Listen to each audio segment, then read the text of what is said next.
안녕하세요. 오늘은 12월 6일입니다. 오늘도 하나님의 말씀과 함께 하루를 살아가는 여러분 모두에게 좋으신 하나님의 크신 은총이 함께 하시기를 바랍니다. 저는 광진구 자영동에서 요한서울교회를 섬기는 목사 백상욱입니다. 사람마다 시간의 길이가 같은 것 같지가 않습니다. 어떤 사람에게는 시간이 좀 빨리 지나가고 어떤 사람에게는 시간이 대단히 더디게 지나는 사람도 있는 것 같습니다. 아마도 사랑하는 사람과 좋은 추억을 만드는 사람에게 시간의 속도는 대단히 빠르고, 반면에 질병의 고통을 겪는 사람이나 괴로운 터널을 지나가는 사람에게 그 시간은 대단히 느리게만 지나가는 것 같을 것입니다. 오늘 본문에서 다윗은 질병의 어두운 터널을 지나가고 있는데 이 긴 시간을 어떻게 지내왔으며 그가 이 터널 끝에서 무엇을 바라고 어떻게 터널을 지나왔는지 오늘 본문의 말씀을 통해 함께 살펴보고자 합니다. 오늘 주 하나님의 말씀은 시편 40편 1절부터 10절의 말씀입니다. 시편 40편 1절에서 10절 말씀입니다. 내가 여호와를 기다리고 기다렸더니 귀를 기울이사 나의 부르짖음을 들으셨도다. 나를 기가 막힐 웅덩이와 수렁에서 끌어올리시고 내 발을 반석 위에 두사 내 걸음을 견고하게 하셨도다. 새 노래 곧 우리 하나님께 올릴 찬송을 내 입에 두셨으니 많은 사람이 보고 두려워하여 여호와를 의지하리로다. 여호와를 의지하고 교만한 자와 거짓에 치우치는 자를 돌아보지 아니하는 자는 복이 있도다. 여호와 나의 하나님이여, 주께서 행하신 기적이 많고 우리를 향하신 주의 생각도 많아 누구도 주와 견줄 수가 없나이다. 내가 널리 알려 말하고자 하나 너무 많아 그 수를 셀 수도 없나이다. 주께서 내 귀를 통하여 내게 들려주시기를 제사와 예물을 기뻐하지 아니하시며 번제와 속죄제를 요구하지 아니하신다 하신지라. 그때에 내가 말하기를 내가 왔나이다. 나를 가리켜 기록한 것이 두루마리 책에 있나이다. 나의 하나님이여, 내가 주의 뜻 행하기를 즐기오니 주의 법이 나의 심중에 있나이다 하였나이다. 내가 많은 회중 가운데에서 의의 기쁜 소식을 전하였나이다. 여호와여, 내가 내 입술을 닫지 아니할 줄을 주께서 아시나이다. 내가 주의 공의를 내 심중에 숨기지 아니하고 주의 성실과 구원을 선포하였으며 내가 주의 인자와 진리를 많은 회중 가운데에서 감추지 아니하였나이다. 다윗은 길고 긴 질병의 터널을 지나면서 하나님의 은혜와 도우심을 구하며 지내왔다고 말합니다. 그것이 본문 1절의 말씀인데요. 제가 다시 읽어보겠습니다. 내가 여호와를 기다리고 기다렸더니 귀를 기울이사 나의 부르짖음을 들으셨도다. 여러분, 기다림은 믿음의 표식이며 기다림은 믿음의 행위입니다. 고통스러운 시간에 하나님의 임재와 도우심을 기다리는 것이야말로 가장 확실한 믿음의 표현입니다. 하나님을 신뢰하지 않는다면 어떻게 길고도 지루한 그 시간을 오직 인내와 오래 참음으로 기다릴 수가 있겠습니까? 다윗은 지금 그 긴 질병을 하나님의 도우심을 바라며 기다리고 인내하며 지나왔다고 말을 합니다. 그렇게 하나님 앞에 인내의 시간을 갖고 기다렸을 때, 하나님께서 하실 것을 믿고 간구하고 있었을 때 하나님이 어떻게 하셨다고 말씀하십니까? 그것이 2절의 말씀인데요.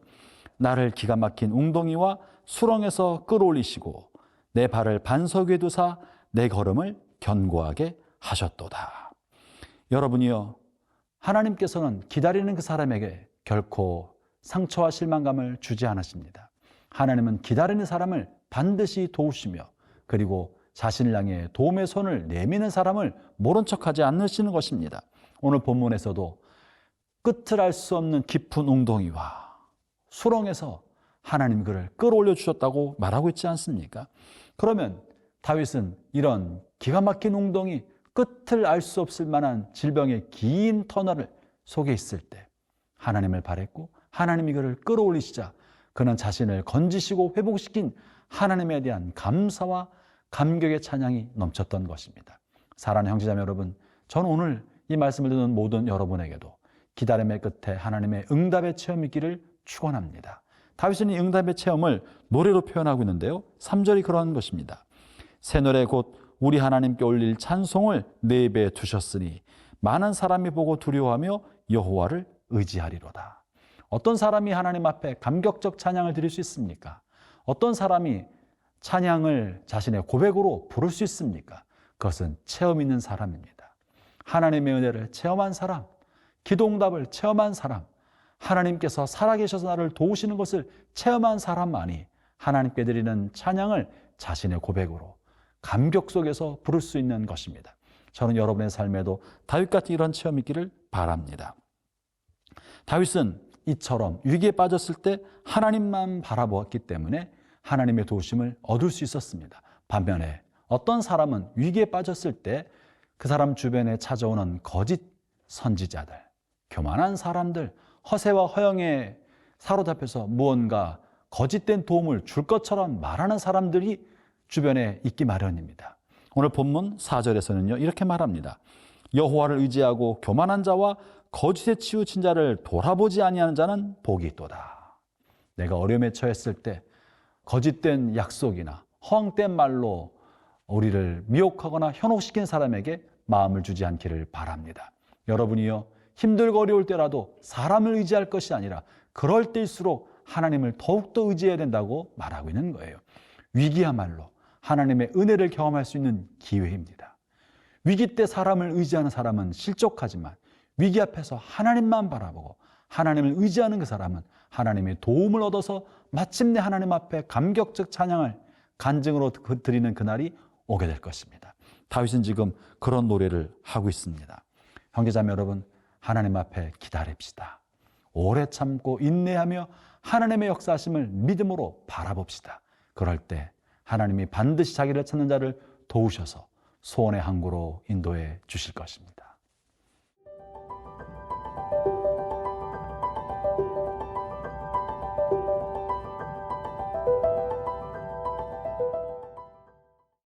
다윗은 이제 하나님으로부터 기도응답을 받고 크신 은혜를 경험한 후에 내가 받은 은혜를 하나님 앞에 어떻게 보답할까 생각합니다.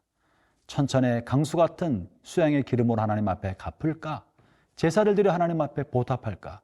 궁리하고 있는 중에 소리 없는 작은 주님의 음성을 듣게 됩니다. 그것이 오늘 본문 6절의 말씀입니다. 주께서 내 귀를 통하여 내게 들려주시기를 제사와 예물을 기뻐하지 아니하시며 번제와 속죄제를 요구하지 아니하신다 하신지라.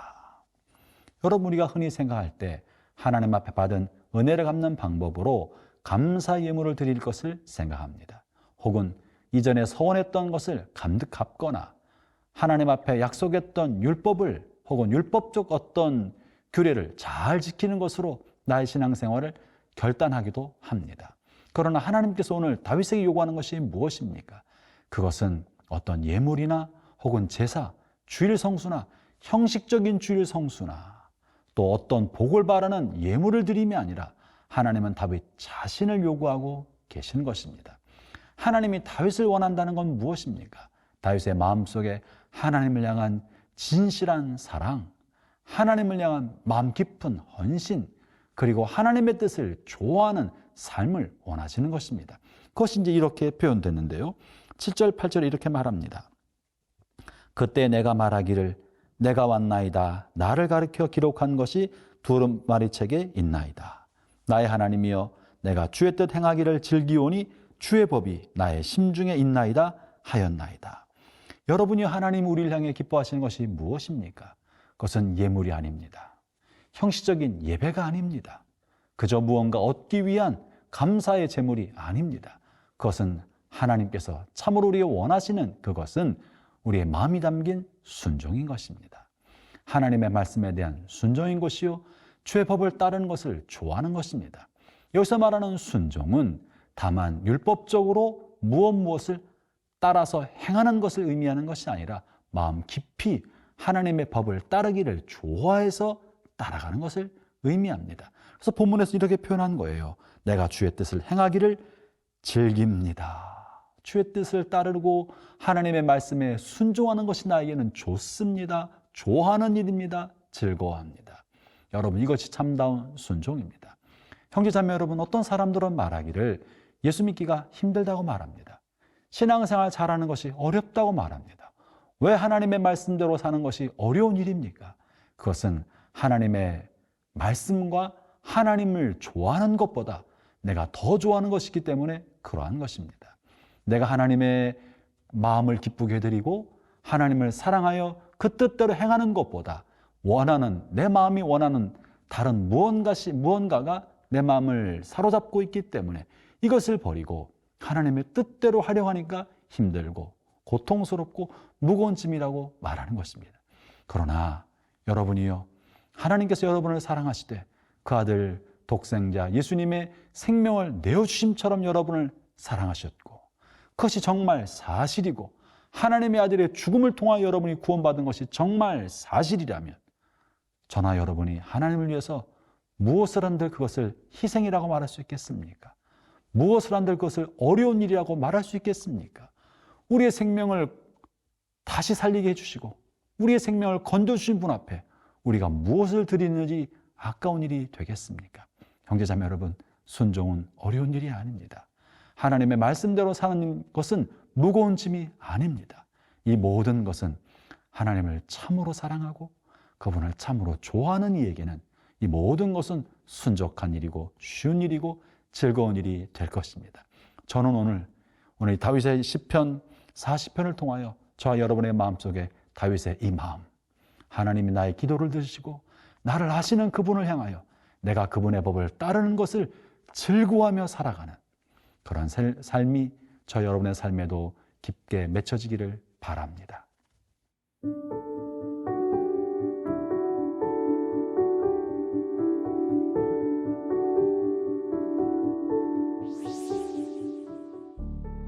하나님 아버지, 다윗이 말로 할 수 없는 질병의 고통 속에서 하나님 앞에 호소하고 괴로움과 아픔과 외로움과 고독 속에서 주 앞에 아뢰었던 것처럼 오늘 이 생명의 삶을 듣는 성도들 가운데 질병으로 병상에 누워있는 환우들이 있습니까?